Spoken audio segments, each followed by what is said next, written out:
Abu Hurairah radhiyallahu taala anhu tinggal bersama ashabus suffah. Bahkan beliau sebagai pemimpinnya.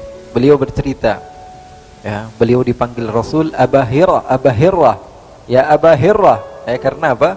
Karena beliau pernah suatu waktu bawa kucing dimasukkan ke bajunya. Jadi baju orang Arab dulu itu panjang seperti ini, jubahnya tapi panjang, kum, namanya kum. Dimasukkan apa? Segala sesuatu masuk ke sini, ya, segala sesuatu masuk ke tempat ini. Abu Hurairah ketika itu memasukkan kucing. Kemudian Rasulullah sallallahu alaihi wasallam tanya, apa itu hai Abdurrahman? Katanya, ini kucing ya Rasulullah. Ya Aba Hirrah, kata Rasulullah, wahai bapaknya kucing. Dari situ beliau dipanggil Abu Hurairah radhiyallahu taala anhu wa 'anil jami'. Abu Hurairah pernah cerita, saya pernah kelaparan. Udah gak kuat lagi, udah di ujung, udah gak kuat banget, kata Abu Hurairah. Akhirnya siapa orang yang saya sangat harapkan? Abu Bakar, rumahnya gak begitu jauh. Ya, saya muter cari Abu Bakar. Apa yang saya lakukan? Pertama, saya sudah tahan, saya tidur berbalik seperti itu, masih lapar, kata Abu Hurairah. Saya ambil batu, saya ikat sehingga apa? Saya kencangkan perut saya masih lapar, saya gak kuat. Akhirnya saya datangi sahabat-sahabat. Di antara yang saya lihat pertama kali, Abu Bakar ada di depan rumahnya. Saya datangi bergegas. Saya tanya, Abu Bakar, labbaika ya Abu Hurairah. Kenapa wahai Abu Hurairah? Saya mau tanya. Padahal pengen minta makan. Abu Hurairah yang cerita. Saya pengen tanya. Tanya apa? Saya pengen tanya tentang ayat yang ada di dalam Al-Quran. Ya. Ini asbabun nuzulnya bagaimana wahai Abu Hurairah? Kan engkau adalah orang yang lama hidup dengan Nabi. Ayatnya begini bunyinya gimana? Dijawab sama Abu Hurairah, sama Sayyidina Abu Bakar As-Siddiq dengan jawaban yang panjang, ya. Dan setelah jawabannya panjang, wahai Abu Hurairah, apakah ada pertanyaan lagi? Kata Abu Hurairah, udah nggak ada wahai Abu Bakar. Akhirnya Abu Hurairah pergi. Padahal lihatnya apa? Habis ditanya, kamu sudah makan apa belum? Biasanya kan ditanya begitu. Anak santri nih tinggal sama Nabi. Ya, biasanya ditanya, udah makan apa belum? Tadi dikasih makan apa? Belum, ya udah makan di rumah, begitu kan? Begitu. Harusnya begitu, ngasih kode. Tapi Sayyidina Abu Bakar nggak paham ketika itu. Ada pertanyaan lagi, kata Sayyidina Abu Bakar, kata Abu Hurairah, Sayyidina Abu Hurairah, nggak ada wahai Abu Bakar. Takut kepanjangan lagi jawabnya. Akhirnya Sayyidina Abu Hurairah cari Sayyidina Umar. Wahai Umar, kau faham tentang urusan-urusan fikih dan semisalnya. Saya mau bertanya, ada si fulan begini dan begini, hukumnya bagaimana? Dijawab dengan detail oleh Sayyidina Umar. Kemudian setelah itu ada pertanyaan lagi, wahai Abu Hurairah. Kata Abu Hurairah, tidak ada. Karena dia berharap Umar bin Khattab mengajak dia datang ke rumah. Terus menerus ditanya lagi, saya sahabat Utsman ditanya, sahabat Ali bin Abi Thalib, dan semuanya nggak ngasih makanan. Semuanya ngira Abu Hurairah nggak ada apa namanya, nggak ada niat lain kecuali memang bertanya. Rasulullah SAW di depan rumah liatin Abu Hurairah bolak-balik. Rasulullah senyum.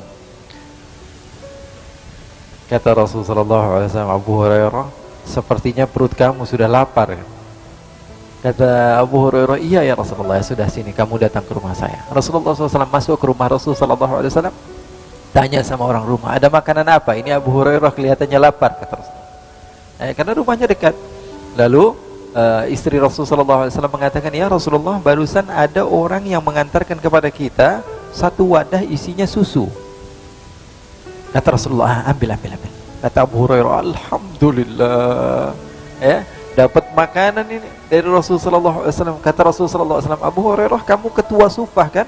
Iya wahai Rasulullah, kamu panggil ashabu sufah semuanya biar ikut kebagian minum susu ini. Inna lillahi wa inna ilaihi raji'un. Niatnya pengen minum sendirian, habis itu selesai kenyang enak tidur ini. Ternyata sahabat-sahabat ashabu sufah semuanya dipanggil. Berapa jumlahnya? 40 sampai 100 orang, semuanya minum. Kebagian apalagi saya?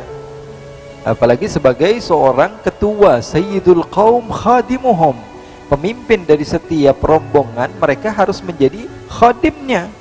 Akhirnya betul kata Rasulullah, panggil semua. Akhirnya saya panggil semua ashabus suffah, saya panggil, ayo semuanya, ayo datang ke rumah Rasulullah. Kenapa? Ada makanan, ayo buruan santri semuanya pergi.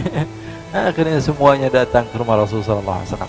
Kata Rasulullah, Abu Hurairah, kamu jangan minum dulu, kasih yang lain dulu. Jadi Abu Hurairah bagiannya apa? Bagian megangin doang, lihat orang lain minum. dia yang lapar haus, tapi dia yang bagiin satu persatu orang minum. Satu lagi sudah minum semua, udah kebagian. Diintip-intip dikit, ini bentar lagi udah mau habis ini. Akhirnya sudah selesai semua. Rasulullah SAW katakan, sudah selesai semua? Sudah. Kata Rasulullah, katakan pada Abu Hurairah, wahai Abu Hurairah, kemarikan minuman tersebut. Kenapa ya Rasulullah? Saya mau minum juga, kata Rasulullah. Jadi Abu Hurairah belum minum, diambil sama Rasulullah yang minum. Di sini ada pesan, Rasulullah tidak malu untuk meminum bekas sahabat-sahabatnya. Sallu ala Nabi Muhammad. Makhluk yang paling agung, paling utama tidak malu minum daripada bekas orang-orang yang tidak jelas tinggalnya di mana bersama-sama Rasulullah SAW, yang tidak memiliki rumah, yang tidak memiliki keluarga, mereka semua tinggal bersama Rasulullah SAW dan Rasulullah minum bekas mereka. Lalu kata Rasulullah, "Ya Abu Hurairah, kamu duduk, kamu minum." Abu Hurairah minum. Kata Abu Hurairah, "Alhamdulillah nih, bikin lumayan nih." Kata Rasulullah, "Isyrab." Minum lagi, kata Rasulullah. Susu yang wadah cuman kecil seperti itu nggak habis-habis. Ini diantara mukjizat Rasulullah SAW. Kata Rasulullah, "Isyrab." Minum lagi. Kata Rasulullah, "Isyrab." Minum lagi. "Isyrab." Minum lagi. Sampai kata Abu Hurairah, "Fa wallahi ya Rasulullah ma ajidu maslakan." Ya Rasulullah, saya sudah nggak dapetin tempat lagi buat naruh susu ya Rasulullah. Akhirnya setelah Abu Hurairah minum, diambil lagi gelasnya oleh Rasul, dan Rasulullah SAW meminum lagi bekas Sayyiduna Abu Hurairah radhiyallahu taala anhu. Sahabat Abu Hurairah radhiyallahu taala anhu yang bernama Abdurrahman bin Sakhr al-Yamani ad-Dawsi. Jadi kita bisa ngebayangin di mana mereka tinggal ketika itu dan bersama siapa mereka hidup, sahabat-sahabat Rasul sallallahu alaihi wasallam.